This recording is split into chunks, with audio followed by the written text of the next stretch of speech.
Assalamualaikum warahmatullahi wabarakatuh. Halo semuanya, perkenalkan nama saya Supatmi, mahasiswa dari kelas konversi Fakultas Keperawatan Institut Citra Internasional. Saat ini saya akan membahas materi seputar penyakit yang sering kita temui, yaitu non-ST elevasi miokard infark atau NSTEMI.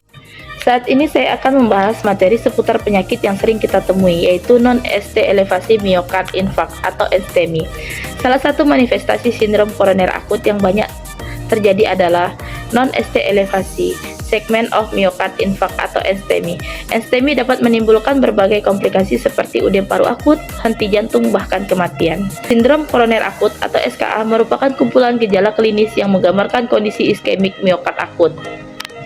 Nyeri dada adalah gejala utama yang dijumpai serta dijadikan dasar diagnostik dan terapeutik awal. Namun klasifikasi selanjutnya didasarkan pada gambaran elektrokardiograf atau EKG.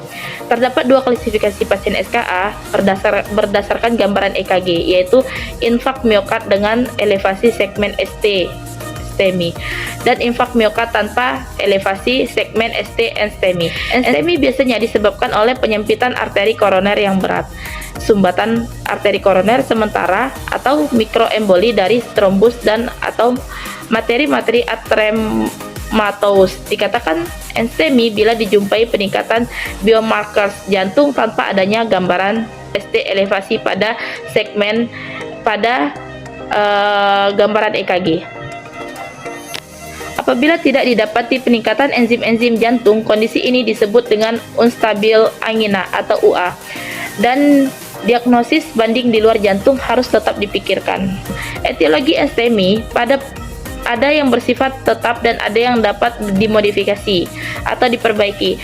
Faktor risiko yang tidak dapat dimodifikasi atau bersifat tetap meliputi usia, jenis kelamin, ras, dan riwayat keluarga.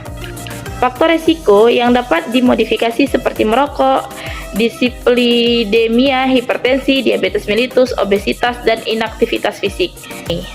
Pengobatan yang dapat diberikan berupa terapi sportif, yaitu pemberian oksigen dilakukan bila saturasi kurang dari 90%, distres pernafasan atau memiliki resiko tinggi hipoksemia, dan kolaborasi dengan dokter untuk pemberian obat-obatan untuk pasien selanjutnya. Berikut saya akan tampilkan video singkat tentang pasien NSTEMI. Nyonya E, usia 35 tahun, pekerjaan pedagang, datang ke rumah sakit dengan keluhan nyeri dada, sudah diobatin di ruang rawat inap. Tiba-tiba nyeri dada hebat dan mengalami penurunan kesadaran, lalu dipindahkan ke ruang perawatan intensif.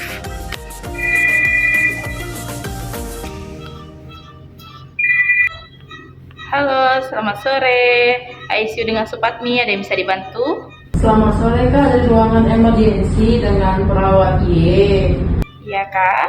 Kak, mau booking kamar Kak untuk pasien rencana masuk HJU. Oke, pasien dokter siapa Kak? Pasien Dr. Suryono. Oke, baik. Diagnosanya apa Kak? Pasiennya atas nama Nyonya E dengan diagnosa penurunan kesadaran plus NSTEMI Kak. EWS dan GCS-nya sekarang berapa ya? EWS-nya itu 8, dari O2-nya NRM 10 rpm.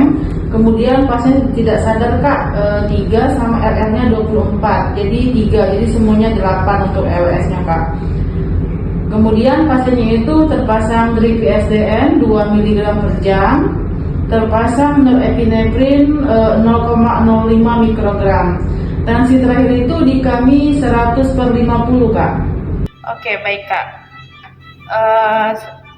Selanjutnya boleh dinaikkan 15 menit kemudian Kak ya. Kami akan mempersiapkan ruangan terlebih dahulu. Oke, terima kasih ya Kak. Oke. Selamat sore.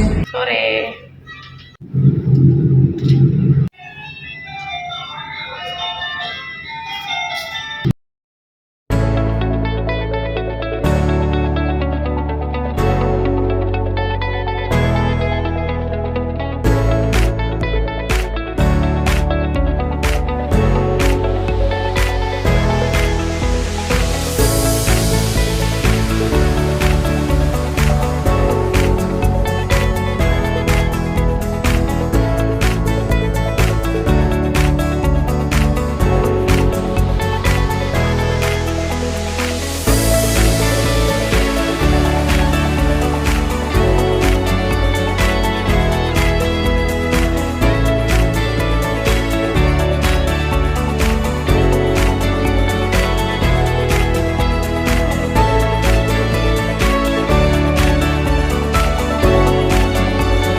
Baiklah, berikut saya akan menjelaskan secara singkat asuhan keperawatan klien yang terintubasi terpasang ventilasi mekanik.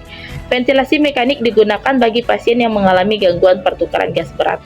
Ventilasi mekanik sering digunakan bagi pasien dengan hipoksemia dan hipoventilasi alveolar dengan asidosis respiratori.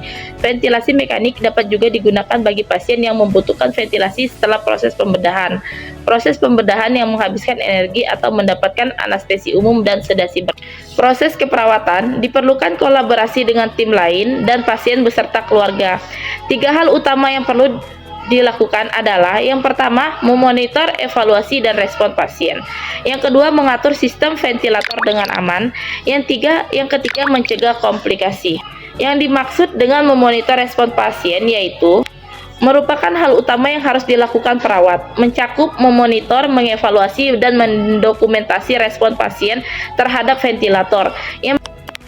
Yang kedua yaitu mengatur sistem ventilator. Sistem ventilator meliputi volume tidal, RR, FiO2, dan mode ventilator. Yang ketiga yaitu mencegah komplikasi. Beberapa dampak ventilator adalah yang pertama, masalah kardiak seperti hipotensi dan retensi cairan.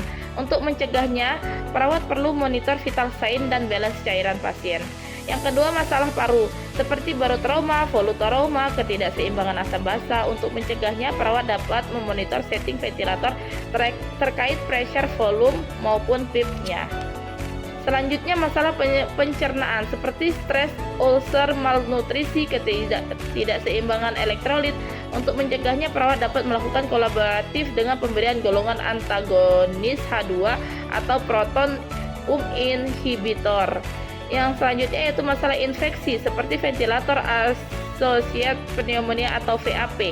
Untuk mencegahnya, perawat dapat melakukan oral hygiene, suctioning, positioning, semivolar atau high volar, kolaborasi, pemberian antibiotik dan nutrisinya. Masalah otot kelemahan akibat karena imobilisasi pasien. Untuk mencegahnya, perawat dapat melakukan posisi dan kolaborasi dengan fisioterapi untuk di fisioterapi. Yang selanjutnya yaitu ketergantungan ventilator baik secara fisik maupun psikologis. Untuk mencegahnya, perawat dapat memberikan dukungan psikologis dan kolaboratif dengan medis untuk terapi weaning ventilator sampai ke mode yang minimal. Dalam melakukan perawatan pasien dengan ventilator diperlukan kolaborasi dengan tim medis, fisioterapi, psikologis, dan tim lain dalam mendiskusikan terkait kualitas hidup, tujuan, dan nilai pasien dan keluarga. Sekian materi asuhan keperawatan kritis pada pasien yang terpasang ventilator. Saya Supatmi, mohon dukungannya dalam setiap proses pembelajaran. Terima kasih.